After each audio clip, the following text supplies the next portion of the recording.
Ready, start. आज और कल के बीच उलझते इंसान का जीवन बीत रहा है विराम। कल से अभिप्राय अतीत और भविष्य दोनों से है विराम। दरअसल इंसान ताउम्र अतीत और भविष्य में ही गोते लगाता रहता है विराम। उसे अपने आज यानी वर्तमान की सुध नहीं रहती विराम। अगर कभी वह वर्तमान के बारे में सोचता भी है तो उस पर या तो अतीत हावी होता है या फिर वह भविष्य को लेकर फिक्रमंद होता है विराम।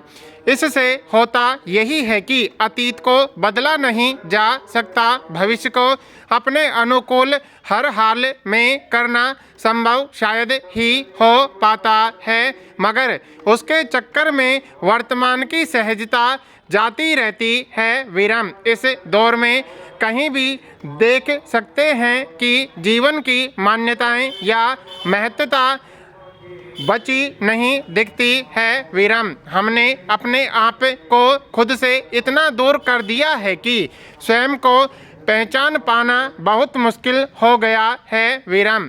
प्रकृति ने या फिर हम जिसे परम पिता परमात्मा कहते हैं, उसने हमें इस जगत में सबसे सर्वश्रेष्ठ बनाया है, लेकिन हमने उनका क्या मान रखा है?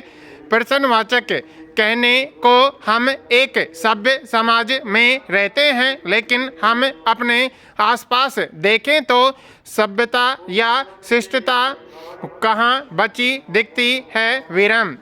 कहीं अहम और क्रोध के भाव में डूबा व्यक्ति दूसरों को खारिज कर रहा होता है या फिर उस पर हावी होने की कोशिश करता है, तो कहीं खुद हाशिए पर चला जाता है विराम। अब यह आम हो चुका है कि छोटी सी बात को इतना तूल दे दिया जाता है, फिर वह चाहे घर परिवार में हो या कहीं कोई सार्वजनिक जगह विराम। हालत यह है कि बहुत मामूली बातों पर पहले झड़प शुरू हो जाती है, फिर कई बार वह ऐसी हिंसा में तब्दील हो जाती है जिसमें किसी की जान तक चली जाती है विराम। ऐसी अनेक खबरें आती रहती हैं विराम। जाहिर है कि न हमारे भीतर सहन शक्ति रही न ही दया और करुणा के भाव विराम। यह सर्वविदित है कि सृष्टि का चक्र चलता रहता है विराम। जो इस दुनिया में आया है वह आज नहीं तो कल जाएगा भी विराम। इसके बावजूद व्यक्ति के भीतर हावी अहंकार या दंभ की वजह समझना मुश्किल है विराम। एक दूसरे से इतना बैर क्यों है, इसका कारण नहीं समझ में आता विराम। पुराने वक्त में कहा जाता था कि ईश्वर करुणा और प्रेम का अथाह सागर है, तो हम उसकी बूंद के बराबर हैं विराम। मगर वर्तमान में हम कहाँ खड़े हैं? प्रश्नवाचक। हम सागर की वह बूंद तो नहीं बन पाए जिससे एक एक करके सागर बनता है विराम। हम दरिया जरूर बने, वह भी लोभ, लालच, स्वार्थ, घृणा, ईर्ष्या, क्रोध और द्वेष से भरे हुए विराम। सहन शक्ति और मर्यादा जैसे शब्दों को शायद हम अपने जीवन की डायरी से मिटा चुके हैं विराम। फिर हम बड़े अपने छोटों से कैसे उम्मीद करते हैं कि वे तहजीब और मर्यादा में रहें, क्योंकि उन्होंने ये आधुनिक संस्कार हमसे ही पाए हैं विराम। कई बार ऐसा लगने लगा है कि वक्त को हमसे भी जल्दी बीत जाने का तकाजा है विराम। बचपन से अब इंसान जवानी और बुढ़ापे की ओर कदम रख चुका है, समझ ही नहीं आता और ढलान जीवन अंतिम पड़ाव पर दस्तक दे रहा होता है विराम। हमने अपनी बेमतलब की जरूरतों को इतना बढ़ा लिया है कि सब कुछ पाने की चाहत और बड़ा बनने की होड़ में इस अमूल्य जीवन को जीना छोड़ चुके हैं वीरम। हमारे सामने यह कोई प्रश्न नहीं है कि हम कब तक इस कभी न खत्म होने वाली इच्छाओं की अंधी दौड़ का हिस्सा बने रहेंगे वीरम। ऐसा नहीं है कि इंसान समझता नहीं है वीरम, वह अपने भीतर कई तरह के अभाव से पीड़ित होता है, वंचित होने के एहसास से परेशान होता है, लेकिन एक आभासी दुनिया में खुद को इस हद तक गुम कर चुका होता है कि वास्तविक सुख उससे छूट जाता है और जब तक इसका भान होता है तब तक वक्त हाथ से निकल चुका होता है वीरम। फिर वही कहावत याद आती है कि अब पछताए होत क्या जब चिड़िया चुग गई खेत वीरम। सुख की इच्छा रखना किसी भी लिहाज से गलत नहीं है वीरम, मगर सुख के लिए सही दिशा में प्रयास करना दूसरी बात है वीरम। मुश्किल यह है कि ज़्यादातर लोग अपना पूरा जीवन सुख की चाह में बिता देते हैं, लेकिन लाख कोशिश के बावजूद उस सुख की प्राप्ति नहीं होती वीरम। आम हकीकत यही है कि इस तरह को लोग अपनी इस अधूरी इच्छा के साथ इस दुनिया से विदा हो जाते हैं वीरम।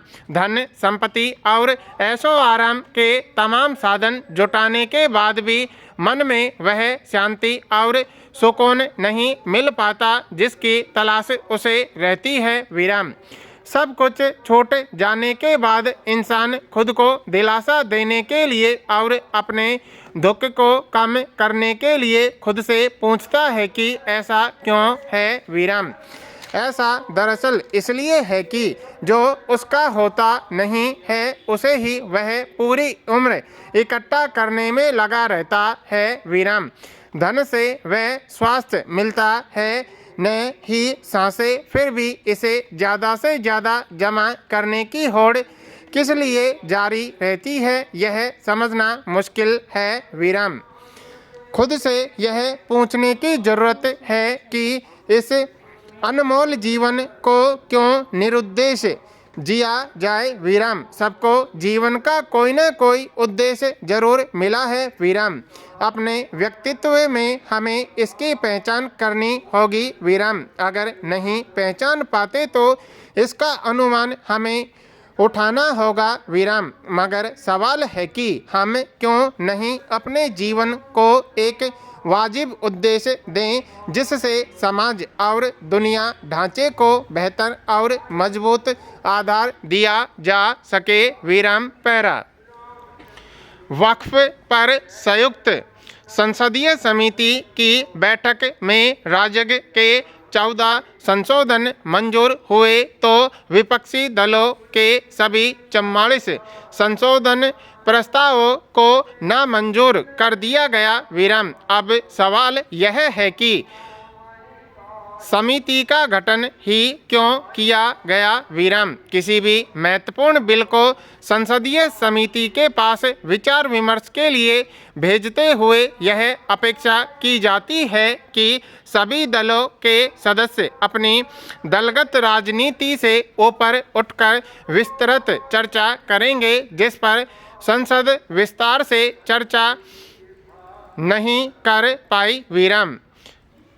समिति विपक्ष दलों के असहमति नोट के साथ अपनी सर्वसम्मत रपट संसद में पेश करेगी वीरम। अतीत में कई अवसरों पर संयुक्त संसदीय समितियों का गठन हुआ वीरम। सार्थक विचार विमर्श हुआ और संसद में कानून भी बने वीरम। आज राजनीति में लोकतांत्रिक आलोचना की जगह की जरूरत है वीरम। आशा है कि सरकार विपक्षी दलों के सुझाए गए प्रस्तावों पर विचार करेगी वीरम। ऐसा शायद नहीं होगा कि उनके सारे सुझाव राजनीति से प्रेरित हों वीरम। पैरा सर्वोच्च न्यायालय ने 21 जनवरी को एक फैसले में कहा है कि भारतीय नागरिक सुरक्षा संहिता 2023 के तहत पुलिस द्वारा कोई भी